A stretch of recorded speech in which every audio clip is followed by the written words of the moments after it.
It's been over 3,000 years. We thought we'd never see the day. But after all of this time, we finally got manga content. Kind of. Obviously, by definition, it's not really manga content, but at the end of the day, I'm not going to complain. I'm going to take it.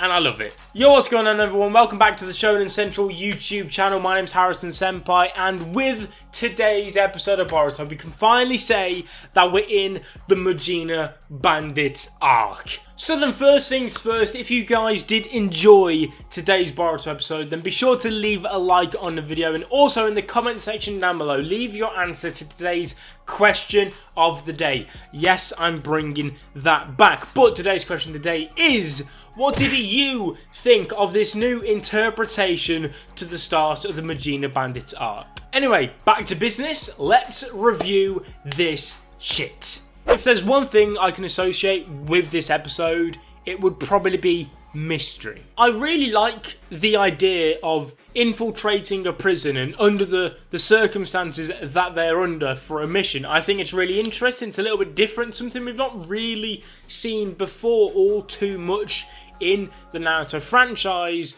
and obviously we see that when they're working with the main lord of the prison who uses the fake seal on them. It's all really interesting in my opinion. Quick little side note though, and it's not really a nitpick per se, because really I don't think I cared all too much about it, but you would think that someone would maybe make a comment on why the son of a war hero and the Hokage's son is doing in prison.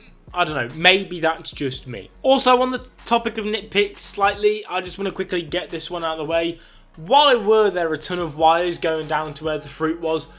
A genuine question. I'm not too sure what the wires actually were, so maybe that should also be part of the question of the day, because I'm not too sure. You guys are going to have to let me know whether it's just plot convenience wires or if they're serving actual real life purpose. Anyway, back to the good stuff. I thought they nailed life in prison really well. For example, looking out for yourself, using bartering as a form of currency almost, how you would exchange valuables in exchange for something else, and asking the newbies in the cell what they're in there for, because that way the cellmates sort of understand what sort of treatment they have to give them, because obviously in real life, let's say for example if you're a pedo, I didn't say it YouTube, please don't demonetize the video, I didn't say it, okay, but say for example you are one of them, yeah, you kill on sight, you're gonna get the cellmate, your cellmates will kill you.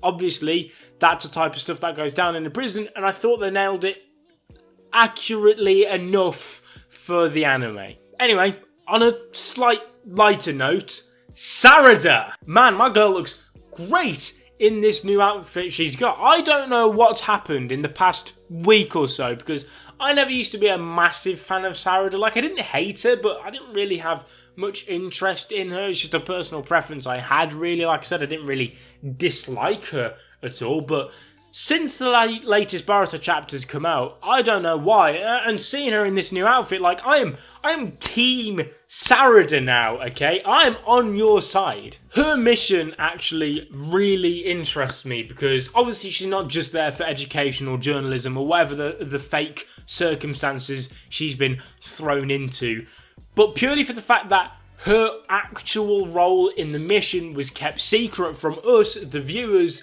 really makes me think that her role is going to be very vital in the arc. Now, the big question is that role she's got and plan and mission she has, is that going to roll smoothly, or is that going to go wrong and she's going to be turned into some damsel in distress? I can't see that, because I don't think it would suit Sarada's character personally, and I just really hope she doesn't get turned into some damsel in distress, because it's just, come on, it's 2020 and that's just boring at this point. So yeah, Sarada, like I said, team Sarada now, boys. I'm on board with the hype train. On to what's going on in the prison though, and honestly, something fishy. Now obviously it's sort of like the main prison guard, the one who was obviously showing Sarada and all that stuff around. I'm not going to talk about him too much and give him much attention, because at the minute he's just sort of one of those characters. You can tell he's written to be disliked by the viewer.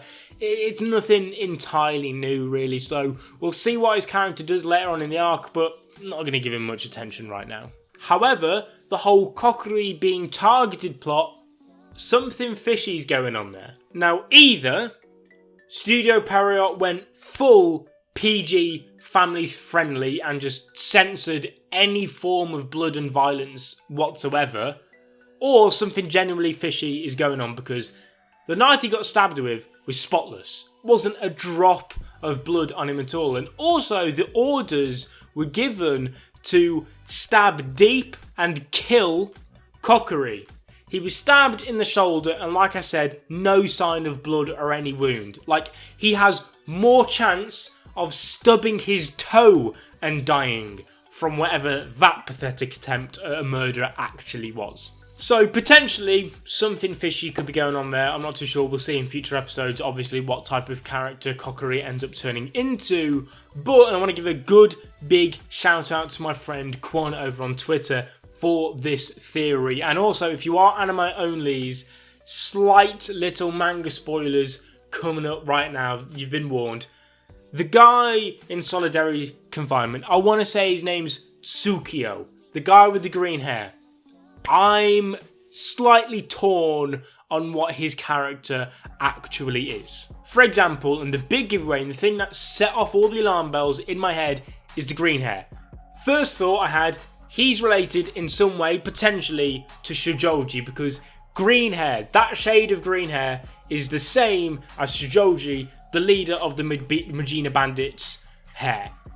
And it's a very niche colour to go with. You don't just go throwing green hair on everyone for no reason. So very, very coincidental right there. But another thing, and the thing that I think is very likely, and I sort of want to be the case because I think it'd be really, really interesting, is that I think it could actually be Shijoji, because obviously Shijoji's big, awesome power, which I really like, is the ability that he can eat someone's brain and then he transforms basically into them. So if Shijoji did this to infiltrate the prison unnoticed for being who he was, obviously if he just walks up as the leader of the Mujina Bandits, he's going to get taken in and questioned right there and then. But if he goes in as somebody else connected to them, it's a little bit of a different scenario for him. He can lead freely from inside the prison then. And with it being a brand new jutsu, which we've never seen anything like it in Naruto before, I think it'd be a waste to only use his jutsu once, because obviously in the manga, he uses it to turn into the guy who's babysitting Tento, and that's the only instance we actually get of him actually using it. Whereas I think if you had him transform into who we believe to be the main bad guy right now with this Hozuki Castle plot, I think it'd be really interesting, and personally I think it would make Shijoji a much better villain if he's there from the very start, however unbeknowingly. And another reason the hair comes into this is because, like I said, the green hair is coincidental enough, so he's going to have some sort of relation, I think, to Shijoji if he's not Shijoji. But another thing is, I see people saying, well, if he can transform into them, then why would his hair stay green? Now, we don't have any confirmation whether or not that when he does transform into someone, his hair does change. At the same time, we don't have any proof that his hair does stay green. Unfortunately, there's no official colouring of the one time he does use this in the manga, so it's hard to tell whether or not the hair does stay the same or not. But one thing that does interest me, and maybe a slight little connection between the two, is the fact that to undo Shijoji's ability, you have to take out a plunk of the hair. Now, the hair, for that reason, in my opinion, makes it seem vital, or somewhat important at least, to the jutsu.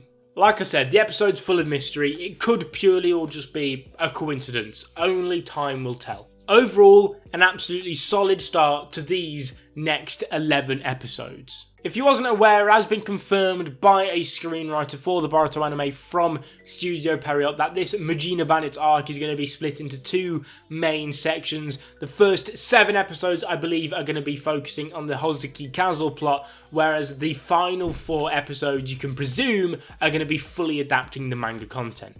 But I think we're going to wrap our review up there. So happy that I can finally be making these reviews again on the Boruto anime now that we've got the manga content somewhat, anyway, questionably.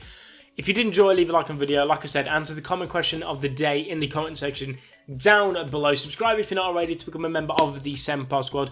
And as always, I'll be seeing you guys in another video. But until then, peace.